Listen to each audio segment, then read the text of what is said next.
তবে ছাদ বাগানে আরও একটি নতুন ভিডিওতে জানি সকলকে স্বাগত। আজ আমাদের ভিডিওর বিষয়টা খুব ইউনিক এবং খুব ভালোভাবে দেখবেন, শেষ পর্যন্ত আশা করি ভালো লাগবে। আজকে আমরা দেখব আলু চাষ পদ্ধতি ছাদ বাগানে খুব সহজভাবে কিভাবে করব।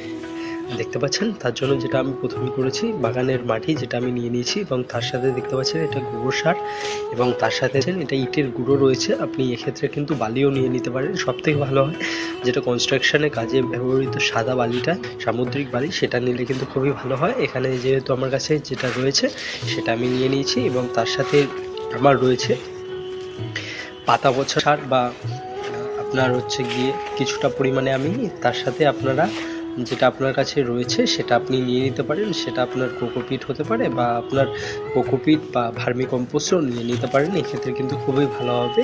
খুব 40% আপনি কোকোপিট নিয়ে নিলেন এবং 40% আপনি এখানে পাতা পচা সার বা ভার্মি কম্পোস্ট এক্ষেত্রে নিতে পারেন, বা তার সাথে 20% মতো বালি নিয়ে নিতে পারেন।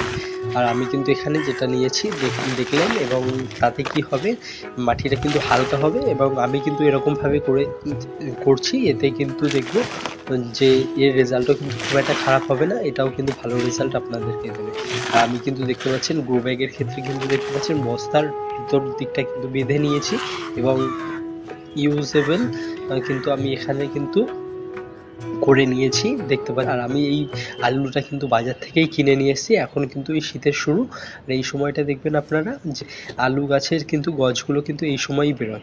আর এই সময়টাই কিন্তু আলু বসানোর জন্য সব থেকে সঠিক সময়, এবং এই সারা শীত ধরে কিন্তু এই আলু কিন্তু বসানো যায়। তবে আলুর হারভেস্ট করার সময় কিন্তু 3-4 মাসের মধ্যেই কিন্তু হয়ে যায়। দেখতে পাচ্ছেন বস্তাগুলোতে দিয়ে আমি প্রত্যেকটা আলু কিন্তু যেরমভাবে দিয়ে নিয়েছি, এবং প্রত্যেকটা আলুর গাছ কিন্তু দেখতে পাচ্ছেন 4-5 ইঞ্চি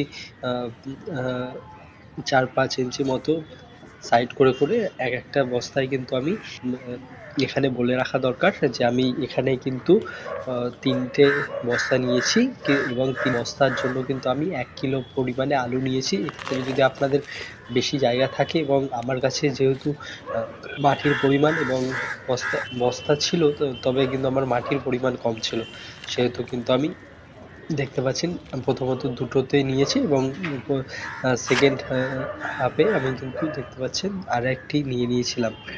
আর এরকমভাবেই কিন্তু আপনারা প্রত্যেকটা আলু কিন্তু বসিয়ে দেবেন, এবং আপনারা এক্ষেত্রে কিন্তু হাফ করে কেটেও নিতে পারেন। এক্ষেত্রে না কাটলেও কোনো অসুবিধা নেই, তবে আপনার এর কোয়ান্টিটিটা কিন্তু বেড়ে গেল। এর জন্যই কিন্তু হাফ করে নিতে বলছি, এবং হাফ করে নেওয়ার পরে অতি অবশ্যই কিন্তু ফাঙ্গিসাইডের একটা প্রলেপ কিন্তু লাগিয়ে নেবেন, যে কাটা জায়গাটা, নইলে কিন্তু পচে গেলে কিন্তু আপনার গাছটা কিন্তু ক্ষতিগ্রস্ত হতে পারে। দেখতে পাচ্ছেন এরকমভাবে প্রত্যেকটা বস্তায় কিন্তু আমি এরকমভাবে আলুগুলো বসিয়ে নিচ্ছি, এবং আলুগুলো বসিয়ে নেওয়ার পরে যেটা আপনাকে করতে হবে, আলুগুলো একটি এমন জায়গায় বসাতে হবে যাতে খুব বেশি রোদ না পড়ে এবং খুব বেশি ছাওয়াও না পড়ে। সেরকম জায়গায় একটু ছাওয়া পড়ছে সেরকম জায়গায়ও কিন্তু আপনি বসাতে পারেন। আর সবসময় কিন্তু এটা দিকে লক্ষ্য রাখবেন যে খুব একটা ভিজে ভিজে এবং খুব একটা স্যাঁতস্যাঁতে পরিবেশ না থাকে, একটা হালকাভাবে যেরকম মিডিয়াম সেরকমভাবেই কিন্তু রাখতে চেষ্টা করবেন।